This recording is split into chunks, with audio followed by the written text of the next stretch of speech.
मुंबई में ऐसे कुछ लोग निकल के सामने आए जिन्होंने ये बीड़ा उठाया कि जो लोग इंतकाल कर जाते हैं, जिनका निधन हो जाता है तो उनका अंतिम संस्कार करना या उनको कब्रिस्तान तक का पहुंचाना और उनके रीति रिवाज के साथ कहीं ना कहीं दफन करने का काम जो है वो करते हुए नजर आ रहे हैं।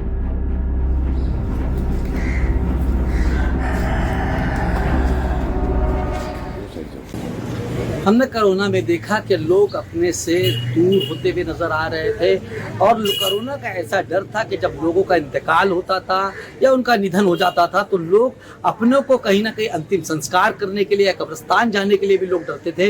लेकिन मुंबई में ऐसे कुछ लोग निकल के सामने आए जिन्होंने ये बीड़ा उठाया कि जो लोग इंतकाल कर जाते हैं, जिनका निधन हो जाता है तो उनका अंतिम संस्कार करना या उनको कब्रिस्तान तक का पहुंचाना और उनके रीति रिवाज के साथ कहीं ना कहीं दफन करने का काम जो है वो लगातार हमने देखा।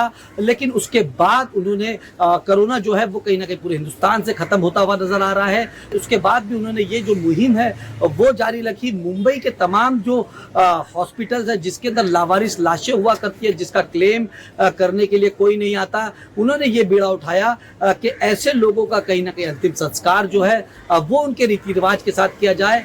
जो मुसलमान है उन्हें कहीं ना कहीं उनके रीति रिवाज के साथ दफनाया जाए। तो लगातार ऐसा जो काम है जो लोग हैं वो करते हुए नजर आ रहे हैं। हम देख भी सकते हैं कि उन्होंने जो हिंदू भाई है उनको कहीं ना कहीं उनके रीति रिवाज के साथ मुखाग्नि देने का काम करते हैं और जो मुसलमान हैं उनको कहीं ना कहीं जो उनकी रीति रिवाज के साथ जैसे गुस्ल दिया जाता है, नमाज जनाजा पढ़ाई जाती है, उसके बाद ही उनका कहीं ना कहीं जो दफन है वो किया जाता है। तो उनके रीति रिवाज के साथ लगातार ये जो लोग हैं वो काम करते हुए नजर आ रहे हैं। मुंबई में एक ऐसी मिसाल जो है वो देखने को नजर आई जिसके अंदर ऐसे कुछ लोगों को सामने आना चाहिए जिनका कोई नहीं होता, जो लावारिस होते हैं। तो जब उनका इंतकाल हो जाता है या जिनका निधन हो जाता है उनका कोई पूछने वाला नहीं है, तो ऐसे लोगों को कहीं ना कहीं मुखाग्नि देने का काम और कहीं ना कहीं नमाज जनाजे का काम, दोनों ही काम ये तो लोग जो है वो करते हुए मुंबई के अंदर नजर आते हैं। लीडर के लिए अमजद खान, मुंबई।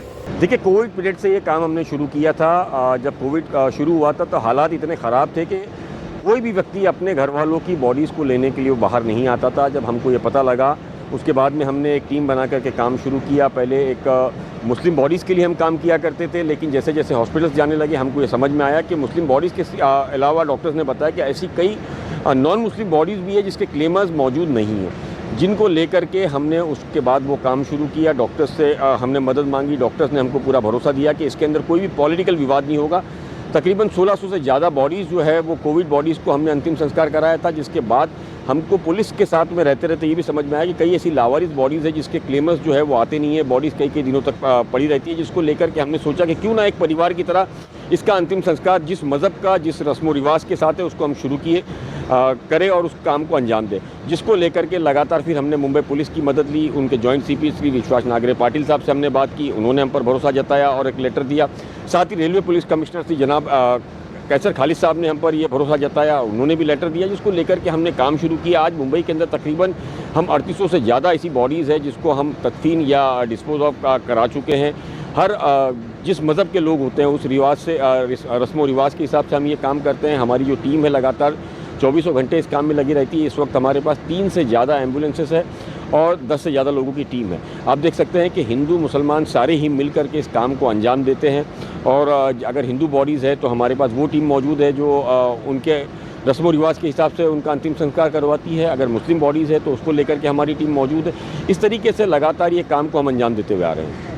सर, क्या लगता है इसके अंदर कितनी दिक्कतों का सामना करना पड़ता है? देखिए, परेशानी तो होती है। बॉडीज़ काफ़ी दिन पुरानी रहती है तो उसको लेकर के लगातार बदबू वगैरह का सामना करना पड़ता है। लेकिन मैंने आपसे पहले भी कहा कि जैसे हमने और हमारी टीम ने ये सोचा है कि ये हमारे एक फैमिली का काम है, तो जब परिवार का काम होता है तो उसमें ना हमको बदबू नड़ती है ना किसी चीज़ को लेकर के। हम ये कोशिश करते हैं कि जल्द से जल्द जितनी बॉडीज़ है वो अस्पताल से खाली करा करके उसके मालिक, उसके हकीकी मालिक तक उसको जहाँ जाना है वहाँ तक भेजे।